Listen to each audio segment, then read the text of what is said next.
اب سورہ لقمان کی آیت نمبر 8 اور 9 میں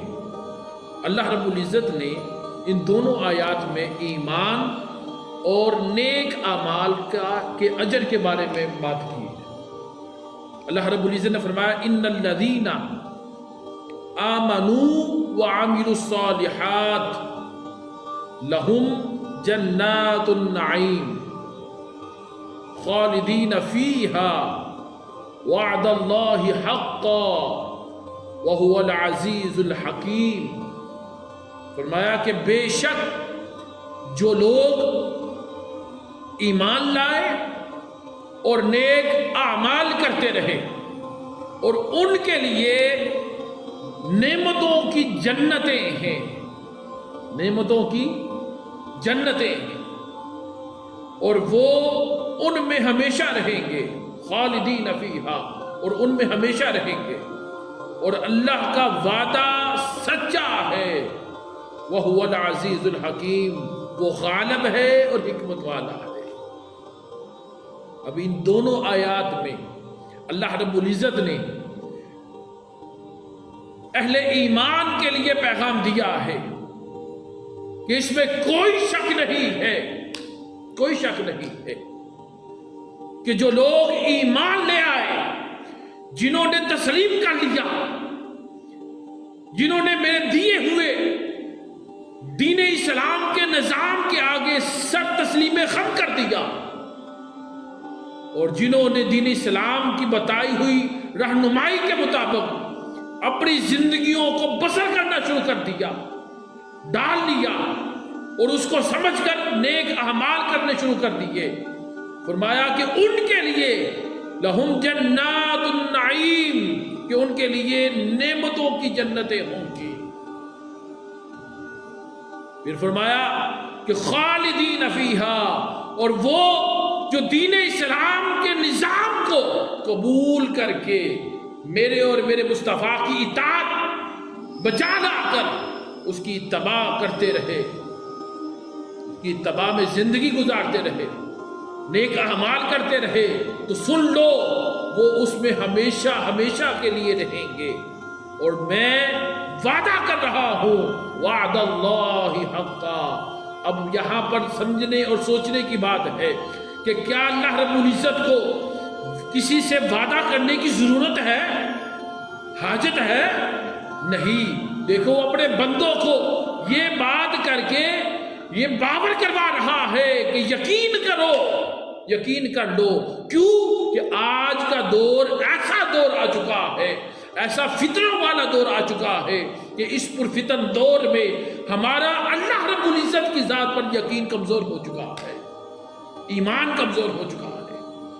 جس کی وجہ سے آج دنیا کی رنگینیوں میں کھو کر ہم اپنے مولا حقیقی کو بھول چکے ہیں۔ ہم رزق کی تلاش میں مارے مارے پھر رہے ہیں، مگر اس رازق پر ہمارا یقین ختم ہو گیا ہے، جو رزق کو عطا کرنے والا ہے، جو رزق دینے والا ہے۔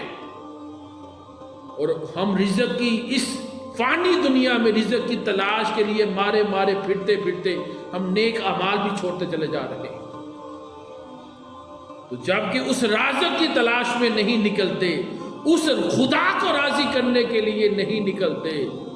اور اس دین اسلام کو اڈاپٹ کر کے اور اس کو تسلیم کر کے اس کے دیے ہوئے نظام میں حیات کے ذریعے ہم نیک اعمال کر کے زندگی نہیں گزار سکے۔ اگر ہم نیک اعمال کر کے زندگی گزاریں گے تو ہمارے لیے اللہ رب العزت نے یہ وعدہ کیا ہے کہ نعمتوں والی جنتیں ہوں گی اور اس میں تم ہمیشہ رہو گے۔ یہ میرا سچا وعدہ ہے، میرا سچا وعدہ ہے۔ اور اسی طرح سورہ والتین اٹھائیں آپ، سورہ والتین میں اللہ رب العزت نے بہت پیارا پیغام دیا ہے۔ وہاں پہ اللہ رب العزت نے اہل ایمان کو یہ سارا پیغام دینے کے لیے اللہ رب العزت نے آقا علیہ الصلوۃ والسلام پر یہ سورت نازل کی، یہ سورت نازل کی، اور اللہ رب العزت نے یہ پیغام دیا۔ اللہ رب العزت نے اہل ایمان کو باخبر کرنے کے لیے پہلے اللہ رب العزت نے اس نعمتوں والی جنت کی قسمیں اٹھائی، اس میں موجود پھلوں کی قسمیں کھائی، پھر طور سینا پہاڑ کی قسم کھائی۔ بات کرنے سے پہلے پھر جس شہر مکہ میں آقا علیہ الصلوۃ والسلام کی ولادت بسعادت ہوئی، حضور تشریف لائے، پھر اللہ رب العزت نے اس شہر مکہ کی قسم اٹھائی۔ پھر اللہ رب العزت نے انسان کے تخلیق کرنے اور اس کو احسن تقویم بنانے کی بات کی،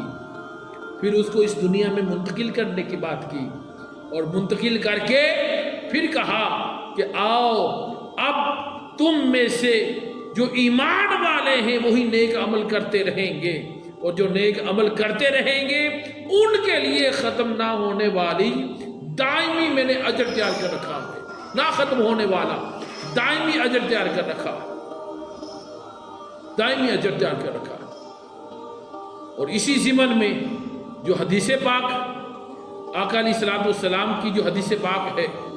کہ ایمان اور اعمال، نیک اعمال کے حوالے سے، جس کو امام ابن ماجہ لے کر آئے ہیں، اور حدیث مبارکہ 780 ہے حدیث نمبر، اور پھر سیدنا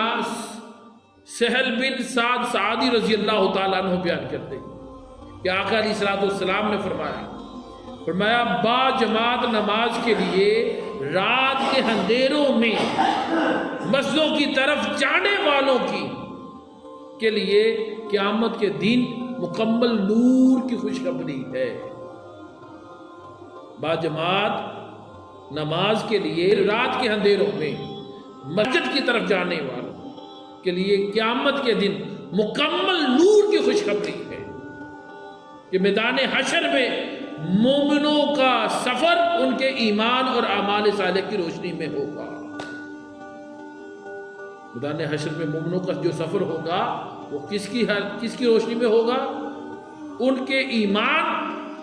اور ان کے نیک اعمال کی روشنی میں ہوگا۔ کتنا پیارا پیغام ہے کہ اللہ رب العزت نیک اعمال کرنے والوں کو، نیک اعمال کرنے والوں کو خوشخبری دے رہا ہے کہ قیامت والے دن مکمل نور کی خوشخبری ہے ان کے لیے۔ اور آپ 29واں پارہ اٹھائیں، اس کی دوسری آیت اٹھائیں، الذی خلق الموت والحیات لیبلوکم ایکم احسن عملا، احسن عملا، احسن عملا۔ یہ نہیں فرمایا کہ تم میں سے جو اعمال کرے گا، نہیں، فرمایا احسن عملا، یعنی کہ جو تم میں سے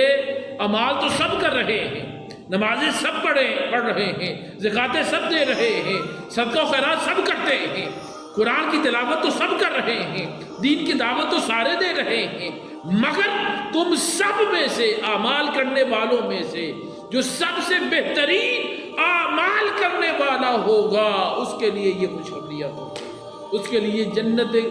جنت نعیم بھی ہوگی، اس کے لیے جنت کی نعمتیں بھی ہوں گی، اس کے لیے مکمل نور کی بھی خوشخبری اللہ رب العزت نے دی ہے۔ اللہ رب العزت کی بارگاہ میں دعا ہے کہ اللہ تعالی ہمیں صحیح معنی میں دین اسلام، قرآن اور آقا علیہ الصلوۃ والسلام کے پیغام مستحوی کو سمجھ کر اس پر عمل پیرا ہو کر اپنی زندگیوں کو گزارنے کی توفیق عطا فرمائے۔ وما علینا الا البلاغ۔